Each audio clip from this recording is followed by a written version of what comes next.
bienvenue sur Sartoise Créative. Aujourd'hui je reçois Armelle pour une vie de bijoux. Bonjour. Alors, peux-tu nous présenter ce que tu fais? Alors, je crée des bijoux upcyclés. Donc, ce sont des bijoux qui sont créés à partir des bijoux rapportés par mes clientes sous la forme de troc. Donc, elles me rapportent les bijoux de fond de tiroir, les bijoux usés, cassés, démodés, dont elles ne veulent plus, les bijoux de grand-mère, les bijoux dont elles se sont lassées. Et moi, en contrepartie de ces bijoux, elles vont choisir à l'intérieur de ces bijoux soit la couleur qu'elles veulent récupérer, soit le style de perles qu'elles veulent récupérer, et la forme du bijou qu'elles veulent avoir, ou les bijoux qu'elles veulent avoir en fonction du volume qu'elles m'ont rapporté. Et je vais créer une ou plusieurs créations en échange des bijoux rapportés. Donc elles vont pouvoir repartir avec un bijou de sac, un porte-clés, une paire de boucles d'oreilles, une parure, un collier, n'importe. Suivant ce qu'elles ont envie et suivant ce que tu imagines aussi, je suppose. Suivant leurs envies et mon imagination et surtout la discussion qu'on a pu avoir ensemble. Et puis avant de terminer la création, je leur envoie une photo pour leur demander si ça leur plaît et puis je peux faire les dernières modifications. Et si, par exemple, on a plein de bijoux chez nous mais qu'on n'en porte plus et qu'on n'en veut plus, on peut juste les donner. Alors on peut me les apporter. Alors certaines clientes ne veulent rien en échange, donc c'est un don dans ce cas-là, mais la plupart du temps ça se fait sous la forme de troc. Comment est né ton projet? Alors j'ai malheureusement attrapé un Covid en 2020 qui a été très sévère et qui m'a empêché de travailler depuis 4 ans maintenant. Je vais reprendre en septembre le travail mais sous une autre forme. Et pour me faire une rééducation en quelque sorte, surtout au niveau de la concentration et des tremblements aussi et de la dextérité, il a fallu à un moment que je reprenne une activité. La création de bijoux m'est venue parce que c'est une des activités que j'arrivais à faire sans être trop fatiguée, mais je ne voulais pas créer n'importe quel bijou. Donc j'ai décidé de lutter contre la fast fashion du bijou en créant des bijoux upcyclés. Donc j'allais en recyclerie au départ, en particulier chez Estime à Montbiseau.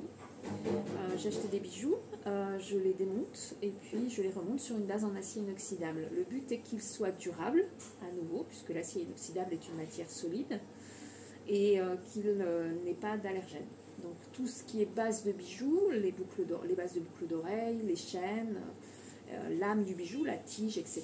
sont en acier inoxydable et neufs pour que ça dure à nouveau dans le temps. Tous mes bijoux sont garantis. S'il arrive quelque chose, que ce soit entre guillemets comme une cliente me l'a dit, oui mais c'est ma faute, c'est pas grave, elle avait raccroché son bracelet et il avait cassé, c'est sa faute, je m'en fiche, c'est garanti, je répare gratuitement. Je répare également à tout petit prix les bijoux qui ne sont pas les miens. Voilà. D'accord. Donc à partir de 5 € pour changer un fermoir, pour remonter un bracelet en perles, jusqu'à 18 € au maximum pour un collier de perles nouées. Le but étant, puisque la philosophie de mon entreprise est de donner une seconde vie au bijou et que le bijou dure dans le temps. Voilà. Et c'est vrai qu'on on entend beaucoup parler de la fast fashion des vêtements, mais on n'entend pas beaucoup parler de la fast fashion, enfin tout ce qui est des bijoux et accessoires en fait. Parce que la fast fashion finalement ce n'est pas que les vêtements, c'est les chaussures, c'est les bijoux, c'est tout ce qu'il y a autour en fait de l'habillement. Et on n'a pas encore le bonus réparation d'ailleurs pour les bijoux, ce qui est dommage. Effectivement. On a le bonus réparation pour les vêtements, pour les chaussures, pour les ceintures, on a le bonus réparation pour beaucoup de choses, mais on ne l'a pas encore pour les bijoux. Mais par contre, je fais quand même partie du réseau réparateur. D'accord. Donc je ne suis pas sur l'annuaire parce que je suis trop jeune d'entreprise. J'ai démarré en septembre 2023. D'accord. Et il faut avoir 3 ans pour faire partie pour être sûr que de l'annuaire. Je pense que c'est pour que l'entreprise soit pérenne, je suppose. Donc il faut 3 ans pour faire partie de l'annuaire, pour être inscrit dans l'annuaire. Mais je fais déjà partie du réseau réparateur et je participe aux actions réparateurs. D'accord. Est-ce que tu as toujours voulu faire des bijoux? J'ai fait des bijoux dès mes 16 ans, même peut-être plus tôt. J'ai toujours aimé coudre, faire des bijoux. Enfin, j'ai toujours fait de l'activité manuelle. Je peins aussi. Enfin, j'ai toujours aimé faire des choses avec mes mains. J'ai aidé mon papa à faire du bricolage quand j'étais petite. J'ai toujours aimé faire des choses manuelles. Ça m'a toujours plu. Il y a plein de manières, je trouve, que la création vienne. Des fois, ça vient sur le tard, et puis des fois, finalement, c'était toujours plus ou moins là, et ça se développe Après, par exemple, 20 ans de carrière. Oui, c'est ça. Si j'avais la possibilité, si j'avais la possibilité, je ne ferais que ça. Mais financièrement, c'est un petit peu juste.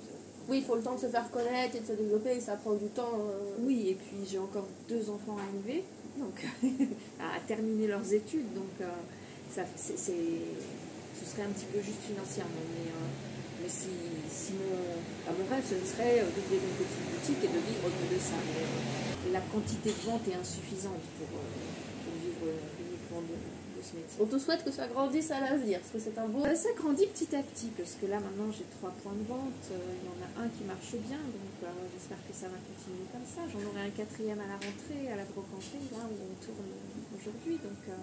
Donc sur le petit, vous pourrez avoir accès à la vidéo de la brocangerie que j'ai tournée il y a quelques mois. Donc voilà, j'espère grandir encore un petit peu. Est-ce que tu peux nous parler de ton parcours professionnel si tu le souhaites? J'ai été enseignante depuis 91 jusqu'à cette année, il y a peu. J'ai perdu entre guillemets mon statut d'enseignante lié à ma maladie il y a quelques mois là, en arrière. Je rentre là maintenant en parcours de reconversion, j'espère pour travailler dans les bureaux de l'éducation nationale. Donc on verra où ce parcours de réinsertion m'emmène. J'espère que ce parcours de reconversion va réussir pour travailler dans les bureaux jusqu'à la fin de ma retraite. Voilà, on verra bien. L'éducation nationale t'a permis d'avoir en parallèle ton activité. Tu as dû demander, oui, je suppose, pour... Voilà, il faut une autorisation de mon chef d'établissement pour créer en parallèle l'entreprise. Donc c'est une micro-entreprise. On renouvelle chaque année l'autorisation. La condition, c'est que ça n'empiète pas sur le travail, en fait. Donc j'ai l'autorisation qui est renouvelée par mon chef d'établissement, sachant que la première année et puis encore cette année, c'est des demandes à caractère thérapeutique. D'accord. Ça me permet d'améliorer ma concentration et mon activité physique, et ça a réellement amélioré. Qu'est-ce qui t'anime dans ce que tu fais, même si je pense que tu en as déjà parlé quand tu as parlé de ce que tu fais? Alors, le côté environnemental de mon activité m'anime énormément. Après, il y a la création, tout le côté créatif de l'activité. Chaque fois que je reçois un lot de bijoux de mes clientes, je ne sais pas ce qu'il y a dedans, donc c'est un petit peu à chaque fois la découverte. Et il y a un petit côté magique, un petit peu cadeau. J'ouvre le paquet et je ne sais pas ce qu'il y a dedans. Et puis ensuite, le côté assemblage de chaque pièce, on fouille dans les petites boîtes, on regarde un petit peu. Un peu comme les anciennes boîtes à boutons de nos grands-mères. Oui, voilà. On va assembler ça, et puis ça, et puis ça. Alors des fois, il y a des pièces où je me dis, mais qu'est-ce que je vais bien pouvoir en faire? Et puis ça va dormir un petit peu, quelques mois, et puis je les oublie un petit peu, et puis quelquefois je rouvre toutes mes boîtes et je me dis, ah mais ça je l'avais oublié, oh, je peux faire ça. Et puis hop, l'idée germe comme ça. Mais il faut du temps parfois pour trouver l'idée qui va venir. Mais bon, souvent ça vient au bout d'un moment. Il faut laisser reposer un petit peu et puis l'idée finit par germer. Donc il y a de nouvelles idées qui arrivent. C'est génial dans la création, c'est que les idées fleurissent, on ne sait pas d'où elles viennent en fait. Oui, et du coup, quels sont tes différents processus de création? Je pense que c'est pas très intéressant. Est-ce que tu vois, quand tu vois le bijou, il y a des fois tu te dis, ah, ça je sais, je vais en faire ça? Oui, souvent, enfin, assez souvent. La création vient directement quand j'ouvre le paquet. Et puis d'autres fois, c'est le grand vide, on va dire. Je vois les choses et puis je me dis, mon Dieu, alors là, et puis je mets de côté. Et ceux-là, ils peuvent rester de côté quand même plusieurs semaines ou même plusieurs mois pour certaines pièces. Et puis d'un seul coup, je dis, ah ça y est, je sais ce que je vais en faire. Voilà. Alors, quel mystère se cache derrière ça, je ne sais pas. J'ai entendu un sculpteur, il disait, quand il voit le bloc de marbre, il fait juste apparaître ce qu'il y a là. Oui, voilà. J'ai trouvé ça très beau et je pense que c'est représentatif de certains types de créations. C'est ça, pour certains, c'est vraiment ça, on sait tout de suite ce qu'on va en faire.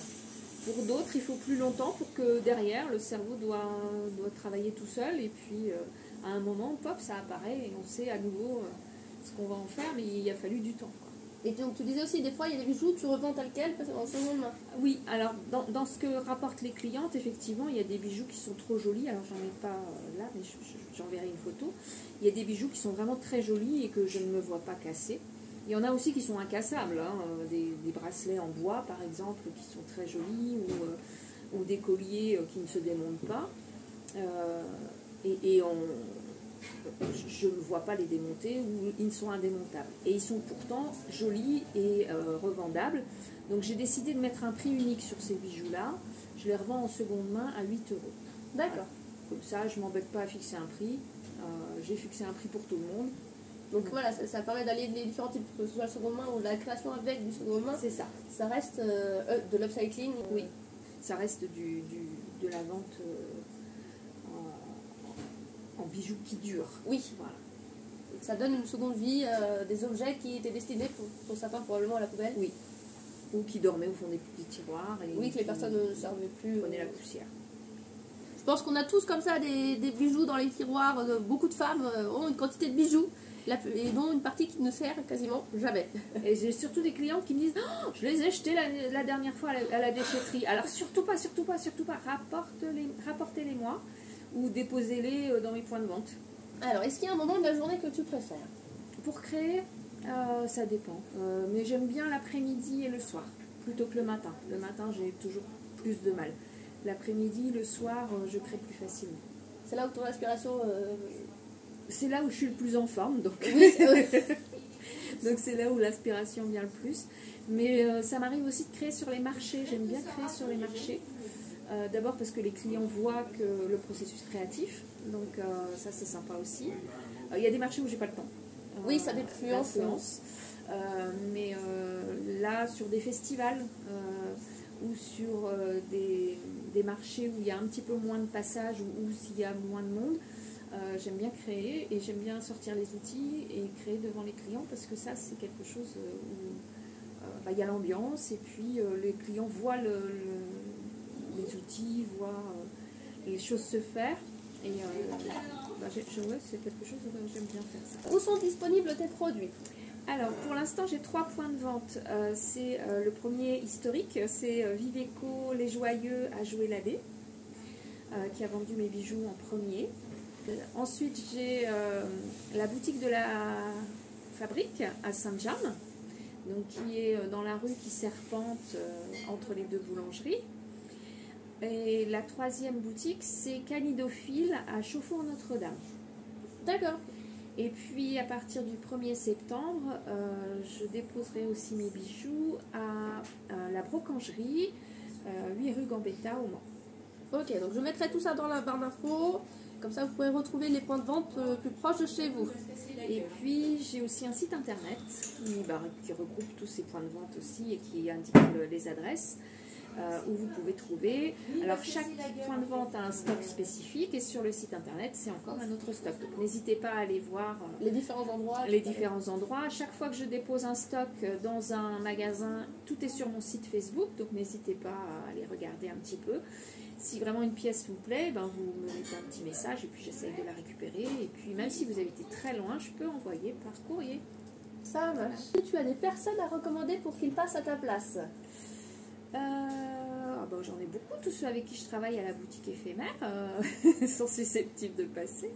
Je connais Tiffany qui fait de très jolies bougies en cire de soja et parfum de grâce. D'accord. Emballées dans de l'ardoise de son mari. Son mari est couvreur, donc elle fait ses bougies emballées dans de l'ardoise.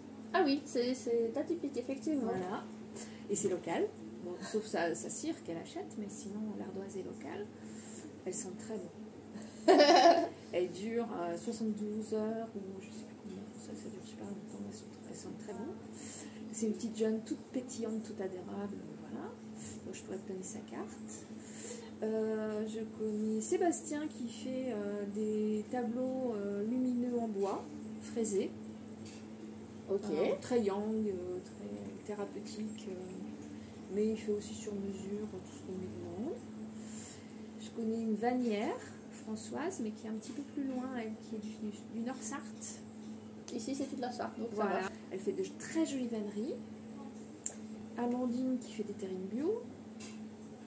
Dans la boutique, qui c'est que je connais encore, le miel de Nico et Séverine,